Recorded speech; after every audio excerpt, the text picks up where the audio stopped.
शुक्रवार को भारतीय बाजार ने मजबूत क्लोजिंग दी थी और निफ्टी 50 समेत ज्यादातर सेक्टर हरे निशान में बंद हुए थे। लेकिन शुक्रवार देर रात से लेकर अब तक कई बड़े जियोपॉलिटिकल अपडेट्स सामने आए हैं, जिनसे अगले हफ्ते बाजार की दिशा को लेकर फिर से अनिश्चितता बढ़ गई है। अमेरिकी बाजारों में भी आखिरी घंटों में कमजोरी देखने को मिली। डाउ जोन्स शुरुआती कारोबार में रिकॉर्ड हाई के करीब पहुंच गया था, लेकिन बाद में करीब 200 अंक टूट गया, जबकि नास्डैक कंपोजिट भी लाइफ टाइम हाई के पास से फिसलकर नीचे आ गया। गिफ्ट निफ्टी ने शुक्रवार रात निफ्टी 50 के मुकाबले लगभग 90 अंक ऊपर क्लोजिंग दी थी। इससे संकेत मिल रहा था कि सोमवार को भारतीय बाजार की शुरुआत मजबूत हो सकती है, लेकिन अब ग्लोबल घटनाओं के कारण सेंटिमेंट बदल भी सकता है। ब्रेंट क्रूड ऑयल की कीमतें फिलहाल 103 से 104 डॉलर प्रति बैरल के आसपास बनी हुई हैं। अभी तक तेल में कोई बड़ा उछाल नहीं आया है, इसलिए भारतीय बाजार पर तुरंत दबाव नहीं दिख रहा, लेकिन यही सबसे बड़ा रिस्क फैक्टर बना हुआ है। गोल्ड और सिल्वर की कीमतें पिछले कुछ दिनों से स्थिर बनी हुई हैं। इसका मतलब यह है कि फिलहाल दुनिया भर के निवेशकों में घबराहट बढ़ी जरूर है, लेकिन अभी पूरी तरह से पैनिक बाइंग शुरू नहीं हुई है। भारतीय रुपए में पिछले 2 दिनों में अच्छी रिकवरी देखने को मिली है। जहां कुछ दिन पहले $1 के मुकाबले रुपया लगभग 97 तक पहुंच गया था, वहीं अब ये करीब 95 रुपये 70 पैसे के आसपास आ गया है, जिससे विदेशी मुद्रा बाजार में थोड़ी राहत मिली है। सबसे बड़ा अपडेट ईरान और अमेरिका के बीच चल रही बातचीत से आया है। अमेरिका चाहता है कि ईरान अपने पास मौजूद हाईली एनरिच्ड यूरेनियम अमेरिका को सौंप दे, लेकिन ईरान ने साफ मना कर दिया है और इसे अपनी सुरक्षा के खिलाफ बताया है। रिपोर्ट्स के मुताबिक ईरान के पास लगभग 400 किलो हाईली एनरिच्ड यूरेनियम मौजूद है, जिसका उपयोग परमाणु हथियार बनाने में किया जा सकता है। इसी मुद्दे को लेकर अमेरिका और ईरान के बीच तनाव लगातार बढ़ता जा रहा है। ईरान ने कहा है कि वो किसी भी ऐसी डील को स्वीकार नहीं करेगा जिसमें उसे अपना यूरेनियम बाहर देना पड़े। यानी फिलहाल शांति वार्ता का सफल होना मुश्किल दिखाई दे रहा है और यही बात बाजार की चिंता बढ़ा रही है। अमेरिकी मीडिया रिपोर्ट्स में दावा किया गया है कि अमेरिका ईरान पर नए सैन्य हमले की तैयारी कर सकता है। हालांकि अभी आधिकारिक तौर पर कुछ घोषित नहीं हुआ है, लेकिन ऐसी खबरों ने ग्लोबल मार्केट में डर बढ़ा दिया है। इस पूरे मामले में चीन का रोल भी काफी अहम माना जा रहा है।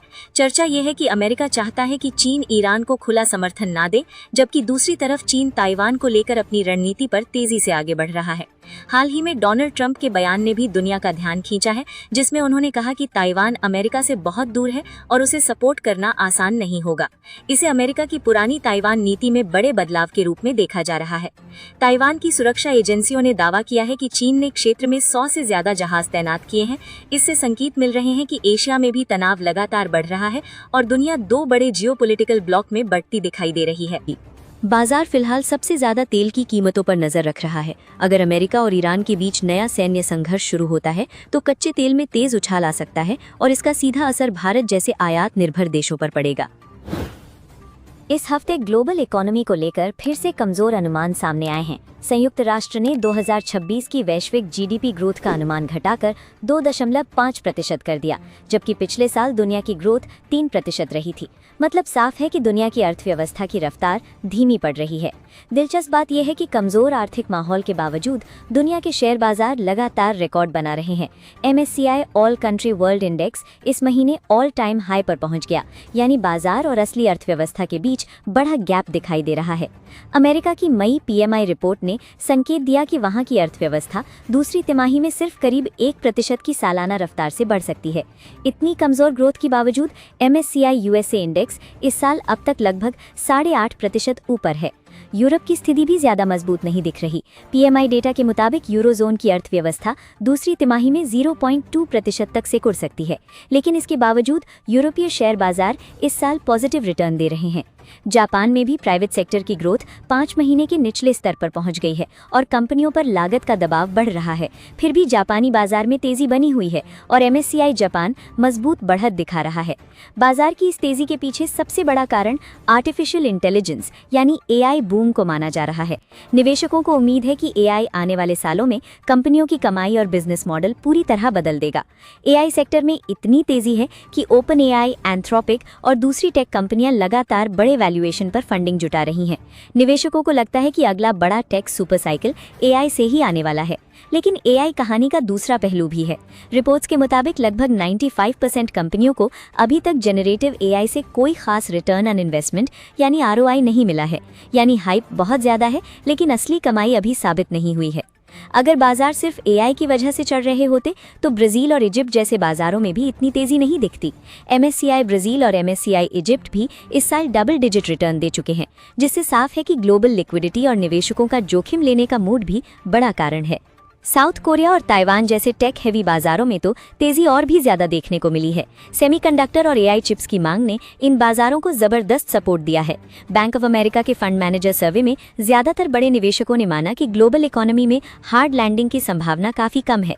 अधिकतर निवेशकों को उम्मीद है कि अर्थव्यवस्था धीमी जरूर होगी, लेकिन बड़ी मंदी नहीं आएगी।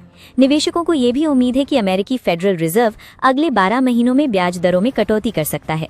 यही वजह है कि मई में ग्लोबल फंड मैनेजर्स ने इक्विटी में निवेश बढ़ाकर जनवरी 2022 के बाद सबसे ऊंचे स्तर पर पहुंचा दिया। दूसरी तरफ संयुक्त राष्ट्र की रिपोर्ट जमीन की हकीकत को लेकर चेतावनी देती है।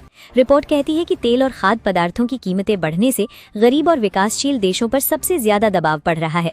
खासतौर पर वे देश जो तेल और खाने पीने की चीजें आयात करते हैं, वहां महंगाई और सरकारी वित्तीय घाटे का खतरा बढ़ सकता है। इसका सबसे ज्यादा असर निम्न आय वर्ग के लोगों पर पड़ता है। इसी स्थिति को के शेप्ड इकोनॉमी कहा जा रहा है, यानी अर्थव्यवस्था का एक हिस्सा तेजी से आगे बढ़ रहा है जबकि दूसरा हिस्सा लगातार दबाव में है। के शेप्ड इकोनॉमी के ऊपरी हिस्से में एआई कंपनियां, डिफेंस सेक्टर, प्रीमियम ब्रांड्स और बड़े मैन्युफैक्चरिंग बिजनेस शामिल हैं। वहीं निचले हिस्से में ग्रामीण उपभोक्ता, छोटे कारोबारी और आम खर्च करने वाले लोग दबाव झेल रहे हैं। बढ़ते कच्चे तेल के दाम जहां ईवी और एनर्जी कंपनियों के लिए अवसर बन रहे हैं, वहीं यही महंगा तेल गरीब देशों में खाने पीने की चीजों को और महंगा कर रहा है। यानी एक ही घटना अलग अलग वर्गों पर बिल्कुल अलग असर डाल रही है। डॉलर की मजबूती भी दो तरह का असर दिखा रही है।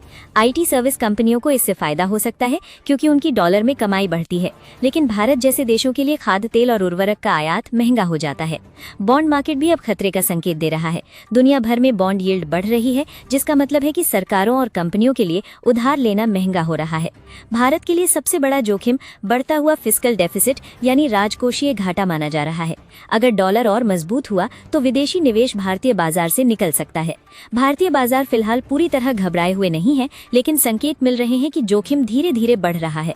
खासकर रिटेल ट्रेडर्स अब उधार के पैसे से ज्यादा ट्रेडिंग कर रहे हैं, जो आगे चलकर खतरनाक साबित हो सकता है। मेन बोर्ड IPO बाजार में सुस्ती दिखाई दे रही है, लेकिन SME IPOs में अभी भी अच्छी एक्टिविटी बनी हुई है। इसका मतलब है कि छोटे निवेशकों का रिस्क लेने का मूड अभी खत्म नहीं हुआ है। बाजार को उम्मीद है कि डोनाल्ड ट्रंप अगर ईरान के साथ कोई बड़ा समझौता कर लेते हैं तो तेल और ग्लोबल तनाव दोनों में राहत मिल सकती है। यही उम्मीद फिलहाल बाजार को सपोर्ट दे रही है। दूसरी तरफ जियोपॉलिटिक्स यानी वैश्विक राजनीतिक तनाव एशिया में एक नए इंडस्ट्रियल सुपर साइकिल को जन्म दे सकता है। डिफेंस, एनर्जी और मैन्युफैक्चरिंग में बड़े कैपेक्स यानी निवेश बढ़ने की संभावना दिखाई दे रही है। इसी थीम के चलते भारत में डिफेंस और एनर्जी कंपनियों को लंबे अवधि के लिए मजबूत अवसर माना जा रहा है। सरकार समर्थित और इंपोर्ट सब्स्टिट्यूशन यानी आयात का विकल्प बनने वाली कंपनियों पर खास फोकस है। NSE ने घोषणा की है कि एक्साइड इंडस्ट्रीज और नोवामा वेल्थ मैनेजमेंट के F&O कॉन्ट्रैक्ट्स को डेरिवेटिव सेगमेंट से हटाया जाएगा। मई, जून और जुलाई 2026 के मौजूदा कॉन्ट्रैक्ट्स अपनी एक्सपायरी तक ट्रेड होंगे, लेकिन जुलाई 2026 के बाद इन शेयरों में कोई नया F&O कॉन्ट्रैक्ट उपलब्ध नहीं रहेगा। ये फैसला सेबी के नए सख्त नियमों के तहत लिया गया है। अब किसी शेयर को F&O सेगमेंट में बने रहने के लिए market cap, trading value, liquidity और डिलीवरी वॉल्यूम जैसे कई मानदंड पूरे करना जरूरी होगा, वरना उसे डेरिवेटिव्स लिस्ट से बाहर किया जा सकता है। सेबी ने ये बदलाव बाजार में हेरफेर और कम लिक्विडिटी वाले शेयरों में ऑपरेटर गतिविधियों को रोकने के लिए किए हैं। नए नियमों का मकसद डेरिवेटिव्स बाजार को ज्यादा सुरक्षित और पारदर्शी बनाना है, ताकि छोटे निवेशकों के हितों की बेहतर सुरक्षा हो सके। जेके सीमेंट के चौथी तिमाही नतीजों में रेवेन्यू बढ़ा, लेकिन मार्जिन दबाव की वजह से मुनाफा 7.6% घटकर 333 करोड़ रुपए रहा। ईबिटा मार्जिन भी 21.37% से गिरकर 17.56% पर आ गया। हालांकि कंपनी ने 20 रुपए प्रति शेयर फाइनल डिविडेंड का ऐलान किया है। कंपनी का ऑपरेशनल प्रदर्शन मजबूत रहा। ग्रे सीमेंट बिक्री वॉल्यूम में 15% की तिमाही बढ़त दर्ज हुई और वित्त वर्ष 2026 में 6 MTPA नई क्षमता शुरू की गई, जिससे आने वाले समय में ग्रोथ को सपोर्ट मिल सकता है। डिवीज लैबोरेटरीज ने वित्त वर्ष 2025-26 की चौथी तिमाही में मजबूत मुनाफा दर्ज किया है। कंपनी का नेट प्रॉफिट सालाना आधार पर 13.4% बढ़कर 751 करोड़ रुपए पहुंच गया, जो बाजार अनुमान 713 करोड़ रुपए से भी बेहतर रहा। हालांकि रेवेन्यू, ईबिटा और मार्जिन के आंकड़े उम्मीद से थोड़े कमजोर रहे। कंपनी ने निवेशकों के लिए 30 रुपए प्रति शेयर डिविडेंड देने की सिफारिश की है। एजीएम 10 अगस्त 2026 को होगी और डिविडेंड के लिए रिकॉर्ड डेट 24 जुलाई 2026 तय की गई है। ऐसे में अगले कारोबारी सत्र में स्टॉक पर नतीजों और डिविडेंड दोनों का असर देखने को मिल सकता है। एनटीपीसी ने वित्त वर्ष 2025-26 की चौथी तिमाही में उम्मीद से बेहतर नतीजे पेश किए हैं। कंपनी का स्टैंड अलोन नेट प्रॉफिट 15% बढ़कर 8,747 करोड़ रुपए पहुंच गया, जो बाजार अनुमान से काफी ज्यादा रहा। हालांकि रेवेन्यू और ईबिटा में सालाना गिरावट दर्ज हुई और मार्जिन भी 30% से घटकर 29% पर आ गया। कंपनी ने निवेशकों के लिए 3.50 रुपए प्रति शेयर फाइनल डिविडेंड का ऐलान किया है। इसके साथ ही पूरे वित्त वर्ष 2026 में कुल डिविडेंड भुगतान 9 रुपए प्रति शेयर हो गया है। वहीं एनटीपीसी ग्रीन एनर्जी ने 5,000 करोड़ रुपए जुटाने की योजना और कंट्रोल एस डेटा सेंटर्स के साथ ग्रीन एनर्जी जॉइंट वेंचर बनाने को मंजूरी दी है। सारदा एनर्जी एंड मिनरल्स ने मार्च तिमाही में दमदार नतीजे पेश किए हैं। कंपनी का कंसोलिडेटेड नेट प्रॉफिट 46% बढ़कर 158 करोड़ रुपए पहुंच गया, जबकि ईबिटा में भी करीब 28% की तेजी देखने को मिली। बेहतर ऑपरेटिंग प्रदर्शन की वजह से मार्जिन 21.8% से बढ़कर 27.7% पर हो गया। कंपनी की आय में भले ही मामूली बढ़त रही हो, लेकिन प्रॉफिट और मार्जिन में मजबूत सुधार ये दिखाता है कि लागत नियंत्रण और ऑपरेशनल एफिशिएंसी में कंपनी ने अच्छा काम किया है। बोर्ड ने निवेशकों के लिए 2 रुपए प्रति शेयर देने की सिफारिश की है। प्रिसीजन वायर्स इंडिया ने भी चौथी तिमाही में मजबूत ग्रोथ दर्ज की है। कंपनी का मुनाफा करीब 45% बढ़कर 55 करोड़ रुपए पहुंच गया, जबकि रेवेन्यू 30% से ज्यादा बढ़कर 1,743.5 करोड़ रुपए हो गया। ईबिटा में भी 31.8% की तेजी देखने को मिली। प्रिसीजन वायर्स इंडिया का ईबिटा मार्जिन 4.8% से बढ़कर 4.9% हो गया, जिससे कंपनी की ऑपरेटिंग मजबूती साफ दिखाई देती है। कंपनी ने 55% फाइनल डिविडेंड यानी 0.55 रुपए प्रति शेयर का ऐलान किया है, जिसका भुगतान एजीएम मंजूरी के बाद किया जाएगा।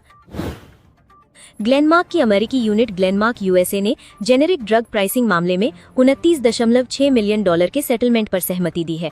हालांकि कंपनी ने साफ कहा है कि उसने सभी आरोपों से इनकार किया है और ये समझौता किसी भी तरह की गलती, गैरकानूनी काम या जिम्मेदारी स्वीकार करने के बराबर नहीं माना जाएगा। एफटीएसी ने मई 2026 इंडेक्स रिव्यू में 6 भारतीय कंपनियों को FTSE ऑल वर्ल्ड और FTSE ऑल कैप इंडेक्स में शामिल करने का ऐलान किया है। इसमें Tata capital, Lenskart solutions, LG electronics India, Meesho, ICICI prudential asset management company और ग्रो का नाम शामिल है। ये बदलाव 22 जून 2026 से लागू होंगे। एफटीएसी इंडेक्स में शामिल होने से इन कंपनियों की ग्लोबल मार्केट में विजिबिलिटी बढ़ सकती है। चूंकि दुनिया भर के कई पैसिव फंड्स और ईटीएफ्स इन इंडेक्स को ट्रैक करते हैं, इसलिए इफेक्टिव डेट के आसपास इन स्टॉक्स में अतिरिक्त विदेशी निवेश देखने को मिल सकता है।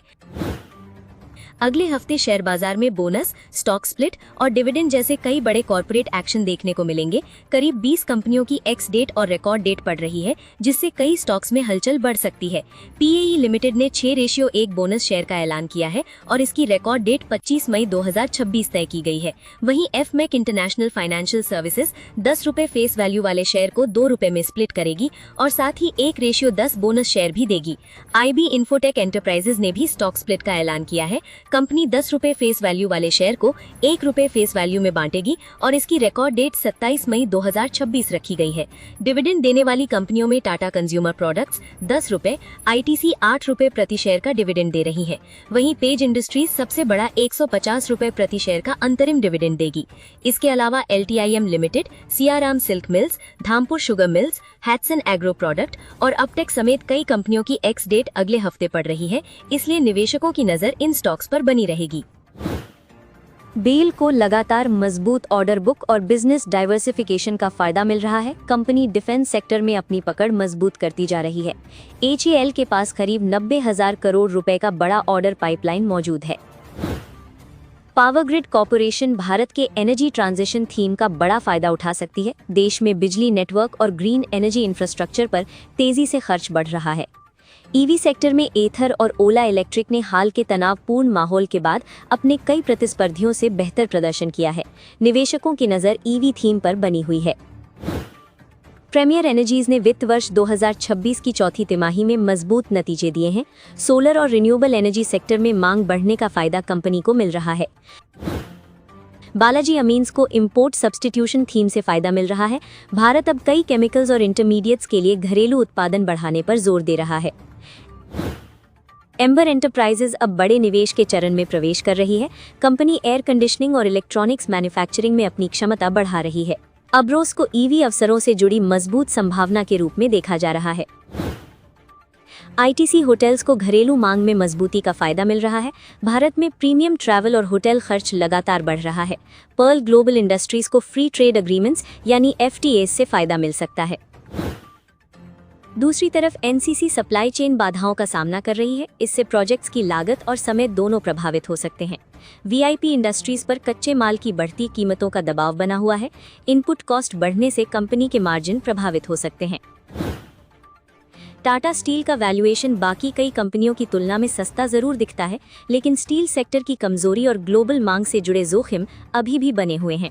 सबसे अहम बात यह है कि हाल की गिरावट के बावजूद भारतीय शेयर बाजार अभी भी दुनिया के कई बाजारों की तुलना में महंगे वैल्यूएशन पर ट्रेड कर रहे हैं, यानी बाजार में एक्सेस पूरी तरह खत्म नहीं हुआ है। बैंक ऑफ अमेरिका का सर्वे बहुत ज्यादा आशावादी जरूर दिख रहा है, लेकिन बाजार में इसे अक्सर कॉन्ट्रेरियन इंडिकेटर माना जाता है, यानी जब ज्यादातर निवेशक बहुत ज्यादा बुलिश हो जाते हैं तब मुनाफा वसूली का खतरा बढ़ जाता है। सर्वे में ये भी कहा गया कि जून की शुरुआत में प्रॉफिट बुकिंग देखने को मिल सकती है और आगे बाजार कितना गिरेगा या संभलेगा ये काफी हद तक बॉन्ड यील्ड्स पर निर्भर करेगा।